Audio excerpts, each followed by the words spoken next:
Hello there, sword friends. Today I'm going to tell you about this sword right here. It is the LK Chen Heavenly Horse Dao, and this came to me as a review sample from LK Chen, so disclaimers, if you will, right at the get-go. I didn't spend any money on the sword, and if you think that makes me biased, then now you know right at the top of the hour. Also, no, I don't study Chinese martial arts, and I'm not much of a historian, so keep those two factors in mind as you hear my musings and ramblings. Hopefully the video and the thoughts on it and the measurements I put in the description down below will give you some idea of if the sword is worthwhile to you, despite whatever I might have to ramble about it. Also, no, I'm a little late to the party. There are several other YouTubers that have already covered this sword. Scholagladiatoria did, I think, a good job in outlining some of the historical usage and context around this sword, as well as using it. So check out Matt Easton's video there. I'll link that in the description down below, as well as Phil Martin at Aikidoka, his channel. He did cutting with this sword, and you can see what it's capable of in much more experienced and capable hands than mine. And Skallagrim also reviewed this sword alongside the Royal Arsenal Dao. I've also reviewed the Royal Arsenal Dao in a different video, but in Skallagrim's video he did both of this sword and the other, and they do share some similarities in terms of aesthetics. This basically looks like the big brother to the Royal Arsenal Dao, but he showed some slow-mo footage in terms of cutting and how the blade flexes and gave his perspective. So there's a lot of perspectives already out there on this sword, and I will link those in the description down below if you're so inclined to check them out. Now, in terms of what I have to say about it, I will also note that this is, in effect, a $300 iteration of the Royal Arsenal Dao in aesthetic. It looks like the big brother to the Royal Arsenal Dao, the smaller version, which I was a big fan of, but a lot of the criticisms I have about this sword are largely, at least in terms of build quality, very similar to the Royal Arsenal Dao that I already reviewed. And it's also worth noting that this came in the batch of swords from LK Chen alongside the Royal Arsenal Dao that I reviewed earlier. And they've made some improvements to the Royal Arsenal Dao, as I'm aware, so just keep in mind that some of the things I might complain about may have already been addressed in the future iterations of this product that are now available. As I noted, this is a $300 sword. At least that's what it appears to be on their website. It's $330 and then on sale for $300, at least as the recording of this video. There's a couple other options on the website as well, and I don't really understand them exactly, so maybe they're in error, or I should probably just have checked with LK Chen prior to filming this, but I didn't. But it looks like you might have some other options in terms of ring hilt that you can get, or perhaps the steel that's used. I'm not entirely sure what that is, but this sword, as I understand it, is $300 from LK Chen. So keep that in mind as you're hearing me ramble. Okay, on with the actual recording and the actual review type of thing. So the ring pommel right here. The first thing to note is that this appears to be painted black, and again, I think that has been addressed in future iterations of this product, or at least it was on the Royal Arsenal Dao. The second sample that they sent me had chemically etched or some other kind of blackening done to the ring, which hopefully would be more durable. So I can already see that this is flaking off a bit, and I haven't done really much of any kind of testing with this. Well, that's not true. I have tested it, I have cut with it, I've done a few things with it, but very few things, and there's already some minor chipping, not chipping, but kind of flaking of the paint, if you will, which suggests to me that it's going to be problematic over time. The ring is a little lopsided as well. I don't see it as, quite perfectly shaped, but I suppose that goes to the handmade nature of these things. It doesn't bother me, just worth noting that it looks like it may have gotten a bump or something like that along the road, or maybe it was manufactured that way. One thing to note as well, in one of the LK Chen Royal Arsenal Daos that I looked at, the ring area was thin on one side where it had been ground down to fit into the kind of grip area, and this one looks to be well fit. Around here, though, there are some ledges on the slats of the wood that come out from the grip that kind of overlap the ring pommel. And what's worth noting about that is that depending on how you hold this, in Philip Martin's video, the Aikidoka channel, he kind of noted that he holds the ring in the palm of his hand. I'm maybe oversimplifying, or probably more correctly not doing it right. But as I do that, I can feel those ledges kind of rub into the flub of my hand, so to speak. So not a problem if I hold here, but if I hold it in more of a pistol grip kind of shape, then I feel those little ledges rubbing in the fat of my hands. So I don't know that I'm going to attempt to lose weight in my hands. I think that this could just be sanded down a little more gingerly to avoid those ledges. Onto the grip section. So again, just like I did on the Royal Arsenal Dao, this is just very small for my hand. It's very difficult for me to keep it indexed. It kind of moves around despite what I do. It's very mobile. This one does have these slight risers in it, which do definitely help. But if I could add anything to it, it would be that it should be a little thicker. And again, in fairness, on the second iteration of the LK Chen Royal Arsenal Dao that I got, the handle was just a little bit thicker, and it did make a notable difference in terms of how comfortable it felt in my hand. Now, this is a lot of blade to swing around. It's not particularly heavy, but it is very long. And when you have it going, any twisting in the hand can really set it out. And this is a blade you want to keep control of. It's very long. Even for me, if I swing it, it's very easy for me to hit the ground. I don't want to lose control or even kind of have the blade pivot or twist in my hand at all. Now, that is certainly aided if I follow Aikidoka's advice, Philip Martin's advice, and kind of hold it down here. The ring naturally keeps it from twisting at least somewhat in my hand, one direction, but it also opens it up to twist slightly the other way and break my grip.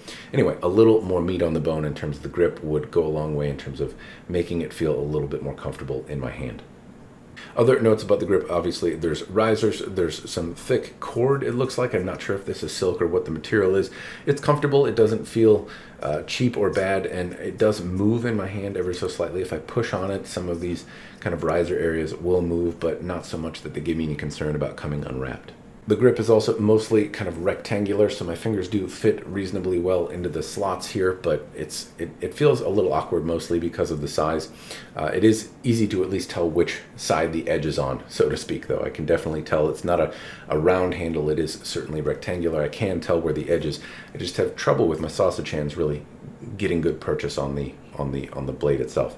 The material is also somewhat slippery overall, and I will say that does not help me feel terribly secure to it. It's not slippery in the sense that it's going to slide out of my hands, but in combination with being small and me not feeling like I have a great grip on it, the propensity to kind of move around and be a relatively slick cable or cord isn't adding to the fun for me. Now, I'm going to assume that this is assembled the same way the Royal Arsenal Dao was, and that the tang is actually pretty thick, runs all the way down to this ring pommel where it's welded or fused together in some way, and I can't recall exactly how it was in the Royal Arsenal Dao.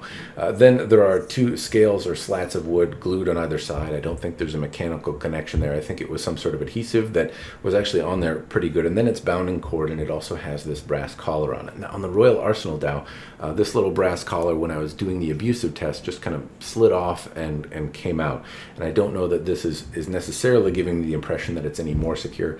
That said, it's not moving as I'm pushing on it, which it did with the Royal Arsenal Dao, so it is worth knowing that this seems a little bit more secure. It's a little less elegant as well. It doesn't have quite the same shaping, but it seems at least more secure. That said, I don't see how it's going to stay on there in a way that is meaningful or permanent. So I'm suspecting that when I go to smack things with it, that this part will likely dislodge and come off. So the next video, part 2, will likely be the test of that.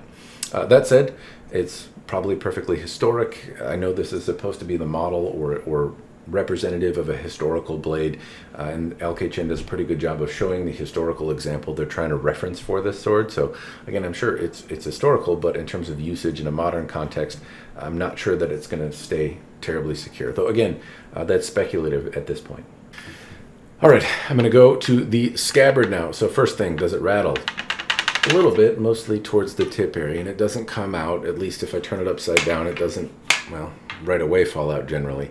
A good shake though, and it'll get it to come out. And I don't know what's expected out of this type of cavalry weapon. I'm not sure what kind of tension you would like on it, but I wouldn't say it's going to fall out immediately if you go to tie your shoes. That said, it's not particularly tight either. The collar around the mouth of the scabbard and the collar around the grip here have some spaces on either side where water and things like that could get in. They don't line up exactly well. Again, this is supposed to be from a historical example, so I'm sure that it matches the historical thing that's inspiring it. But there's gaps there, and if that bothers you, then I suppose there you go. Some other bits to note, I really like the end cap here. In comparison to the Royal Arsenal Dao, this one doesn't have the jutting ledges, and while it's less interesting to look at, in my personal opinion, it's finished a little bit better, and there's no ledges or things like that can catch on things, which is even more important in a blade. As long as this, as it sticks out from your belt, it's even more likely to get caught on things if there were ledges or something like that. Now, and there are ledges here, so I can feel them. They bite into my hands a little bit, but not significantly, and it gives me the impression that this would be pretty safe to walk around with, or at least you might whack it into things if you're, depending on how it's secured to you or your horse if you happen to have one. But in any respect, it doesn't have the same ledges that might catch on things that the Royal Arsenal did. This belt piece here doesn't appear to be glued on or secured, but it stays pretty firm in place and has, well, I've had this and I've hung it from this for a brief time, and I've tried to get it to loosen, and while it does move ever so slightly, it doesn't exactly move around. Basically, it seems like a secure thing to hold your belt on, if that's what it's intended to do. The mouthpiece, though, did come loose. I won't call it loose, but I had to pull on it, and it's a somewhat recent development in terms of it loosening, but it came off. Again, earlier in the examples of LK Chen swords I had, the adhesive that was used is one thing that I noted came loose in some of the fittings, so it's not a terrible surprise that that's the case here. I bet if I pull hard enough, this one might come loose as well. This one actually seems on there pretty secure, but I believe they're using a different adhesive now, and this is something that I've noted on both the Tang or Tong Dao that I had, as well as the Royal Arsenal Dao. Anyway, the adhesive, I believe, has improved, though.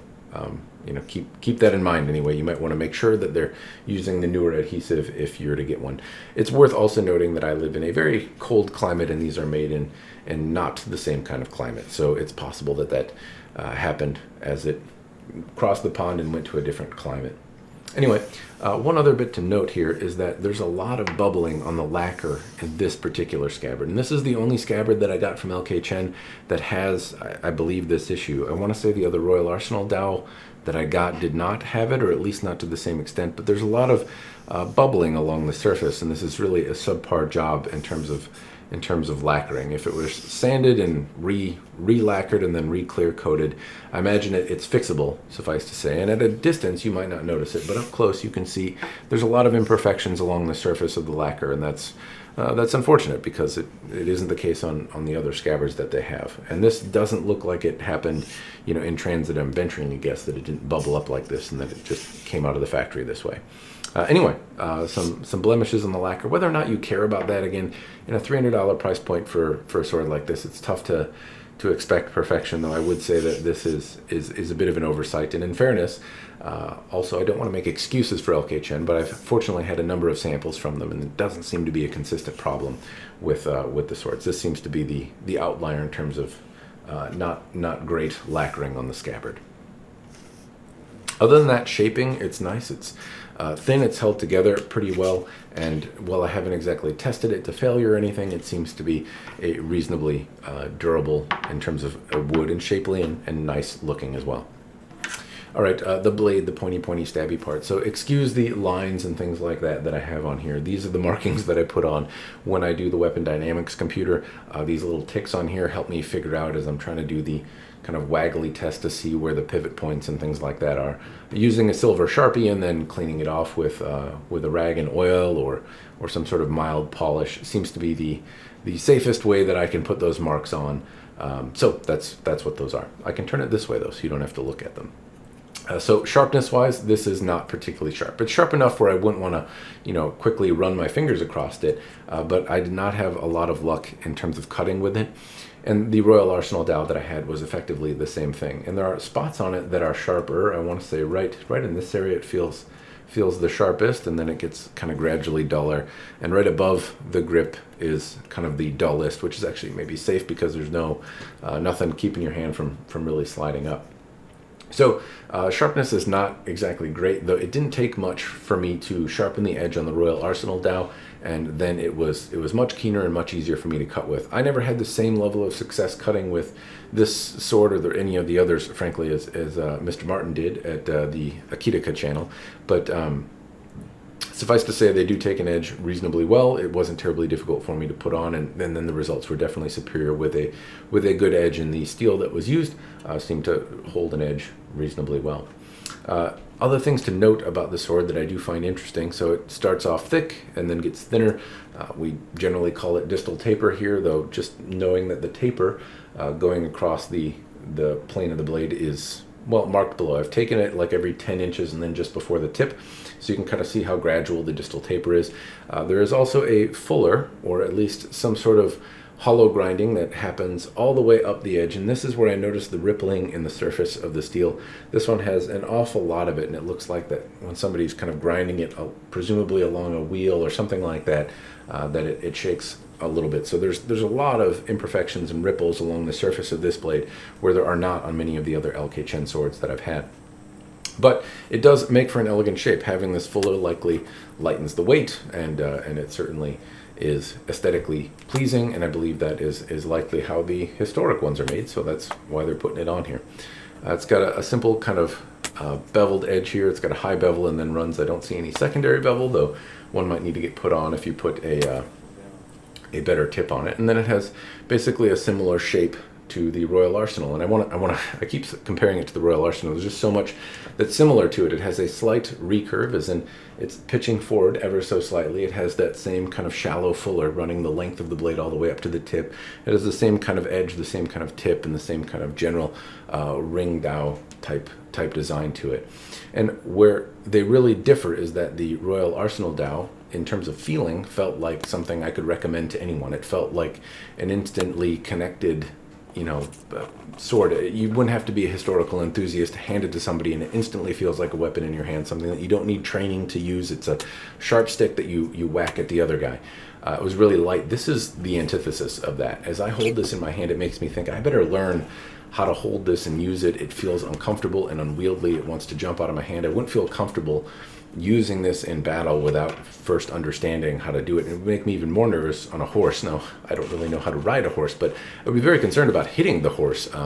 This thing kind of twists in my hands. It's also very long, and it feels awkward. So I did see a video where somebody said you can try and simulate it, try to put a bucket between your legs, and it'll give you some idea of like how. I don't think a bucket between my legs exactly has provided me with the insight that I would hope to. It might be a funny visual for you, but I'm not going to include it. Unless you put it in the commentary down below, then I'll try it with the destruction. I'll try to break the sword while holding a bucket in my legs if it is in some way more useful. But suffice to say, this does not instantly feel like a comfortable weapon in my hand. It feels like I need to know how to use this and practice with it and really get a good feel for it before using it. I have certainly a lot more reach. I can reach out and certainly touch someone a lot easier given the length of the blade, but it comes at the cost of a lot of dexterity, and I would much rather have the Royal Arsenal Dao in my hand than this, given the feeling that I have. It is very, despite it's not particularly heavy, it certainly feels clumsy and awkward in my hand. So it's not to say that this is a bad sword at all if you happen to like it. My experience in cutting with it and moving it was not exactly great, and you can probably see from the cutting videos that I've done that it, between the duller edge, my unfamiliarity with the weapon, concern about hitting the ground, that kind of stuff, the cutting did not go particularly well. But this is not a bad sword, and so if you were to ask me, do I recommend it? Is it a good product? Well, for $300, I think so long as you know what you're getting and you're comfortable with it, absolutely. I mean, I think the build quality is good, and it's reassuring to know that LK Chen has revised some of the fittings and the adhesives and the way patinas are done on some of their swords, so you're likely going to get a product that's superior to the one that I'm holding now. But they do a lot of things that are well, like the tapering of the blade, the fuller ring, the attention to detail to kind of capture the spirit of the historical blade that it's trying to recreate. And those things I think are really why you would want to get a blade like this. Now, I'm not a fan of how it feels, obviously, and that doesn't mean it's bad, though. If you want a cavalry style weapon, if something like this is just appealing to you, then yes, I think nothing about it seems inherently not worth the $300 asking price. Just again, so long as you know that this is not the same kind of instantly comfortable weapon that the Royal Arsenal Dao is. And if you're unfamiliar and not looking for a blade with these types of characteristics, this may be one you wanna wait till later to try. Or hell, if you're just looking for goofy, unfamiliar things to hold in your hand, then this might be a selling feature for you, because this is certainly a unique feeling weapon. Anyway, that's all I've got for the moment. I will table it here and move on later to the destruction testing or destructive usage and the abusive type testing. If you have any feedback or things that you'd like to see in that video of what I should, what paces I should put this through, please let me know, and if they're within reason, I will attempt to do so. But it's probably going to be at least a couple of months, because it is real cold outside right now. Anyway, that's all I've got for the moment. As always, cheers and thanks for watching.